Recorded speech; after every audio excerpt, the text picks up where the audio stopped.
He only wanted to buy a car, something so ordinary, so simple. But the moment he stepped through those glass doors, everything shifted. Whispers turned to stares, stares turned to judgment, and in seconds he was treated like he didn't belong. A manager's voice cut through the room, sharp and dismissive, as if his very presence was an offense. What no one knew was who this man really was. What happens when prejudice blinds you to the truth standing right in front of you? It was supposed to be a milestone moment. Marcus had worked for years at his job, saving every spare dollar with one dream in mind: owning a car he could finally call his own. He wasn't flashy, not the type to chase attention. To his friends, he was the quiet one, dependable, always showing up when someone needed him. His life was simple: early mornings, long shifts, and nights spent planning for a better future. That morning, he woke up with a spark of excitement. Today wasn't just about buying transportation. It was about independence, dignity, and proving to himself that his hard work had been worth it. He dressed neatly, with a pressed shirt and polished shoes, ready to make the kind of purchase that marked a new chapter. As he walked into the dealership, the air smelled of fresh leather and new paint, with cars gleaming beneath the bright lights. For Marcus, it felt like stepping into a dream he'd been chasing for years. What he didn't know, standing there with hope in his chest, was how quickly that dream would sour. Because in the next few minutes, he would come face to face with a prejudice so sharp, it could cut through even the purest joy. Marcus walked deeper into the dealership, eyes lighting up at the polished rows of cars. He had studied the models online for weeks, memorizing specs, comparing prices, rehearsing questions to ask. This was supposed to be his moment. But before he could even reach the first car, a voice sliced through the air. "Can I help you?" The tone wasn't warm. It wasn't the eager welcome you'd expect from a salesman.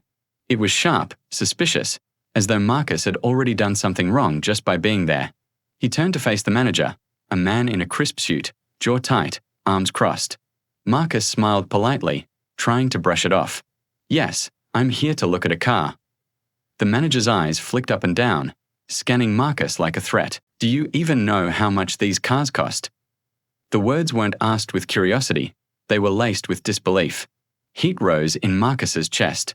He'd been here barely 2 minutes, and already he felt out of place, stripped of the dignity he walked in with. Around him, other customers were greeted with smiles, offers of coffee, and polite handshakes. But for Marcus, there was only suspicion.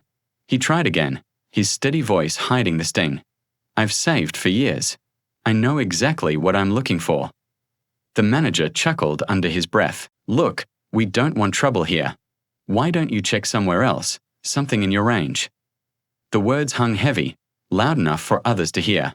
A couple browsing nearby glanced over, their eyes darting between Marcus and the manager, uncomfortable but silent. The humiliation pressed down like a weight. Marcus's hands clenched at his sides. Every fiber of him wanted to push back, to demand the respect he deserved. But he knew this wasn't just about him. It was about something larger.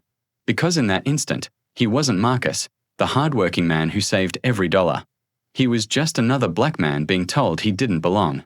He took a breath, steady but sharp. "I'd like to see your financing options." The manager shook his head, stepping closer, lowering his voice. "I said, this isn't the place for you. Leave before I call security." The threat was clear. Not only was Marcus being denied his right to buy, but he was being cast out as if he were a criminal. The sting of it burned deeper than words could describe. And then, it happened. The manager reached for his phone, eyes locked in defiance, ready to make good on his threat. Marcus's heart pounded. This was the moment where everything could spiral out of control. One false move, one raised voice, and he would become exactly what the manager already believed him to be. Silence filled the showroom. All eyes seemed to be on him, waiting. He could walk away, swallow the pain, and pretend it didn't matter. Or he could stand his ground, knowing the truth no one else knew. Because what the manager didn't realize was simple, and it would change everything. Marcus wasn't just a customer. He was the man who now owned this dealership. The manager's voice boomed across the showroom. "Security." He barked, pointing directly at Marcus as if he were an intruder. Heads turned. Conversations stopped. All around, eyes locked on him, not with empathy, but with the silent judgment that comes when one person's word outweighs another's humanity.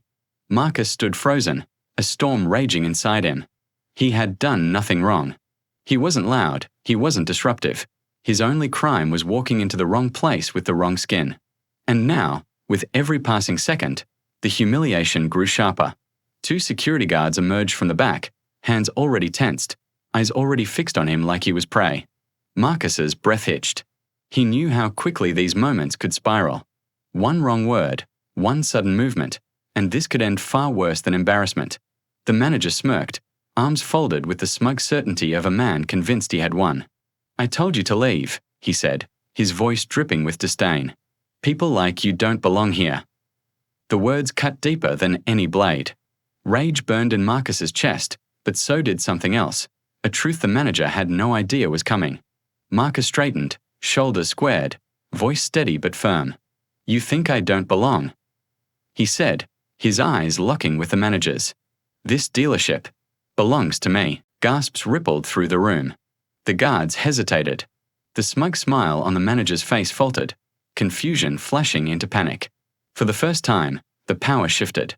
And in that suspended silence, Marcus knew, every second that followed would decide not just his dignity, but the message this moment would carry far beyond those showroom walls. The air in the dealership hung heavy. The smug certainty on the manager's face drained away, replaced by disbelief and fear. The security guard stepped back, unsure of what to do now that the man they were ordered to escort out wasn't just a customer, but the new owner of the very building they stood in. Marcus didn't raise his voice. He didn't need to. His presence alone, steady and unshaken, spoke louder than any outburst ever could. The manager stammered, searching for words, but there was nothing he could say to erase the humiliation he had tried to inflict. The roles had reversed, and for the first time, Marcus stood fully in his power. Yet as he looked around the room, at the staring eyes, the nervous glances, the silence that filled every corner, Marcus knew this wasn't only about him. His ownership of the dealership didn't erase the sting of the insult or the deeper truth it revealed. Because the harsh reality was this: had he not been the new owner, the outcome could have been very different. That thought cut deeper than any personal victory. This story isn't just Marcus's story. It's a reflection of a world where prejudice too often decides who is welcomed and who is cast out, where the color of skin can still overshadow the weight of a man's character. So the question lingers: how many more moments like this will it take before the world finally changes? How many voices must be silenced? How many lives diminished before dignity is no longer something you have to fight for? The answer lies not in one man's triumph, but in all of us, watching, listening, and choosing what kind of world we want to build.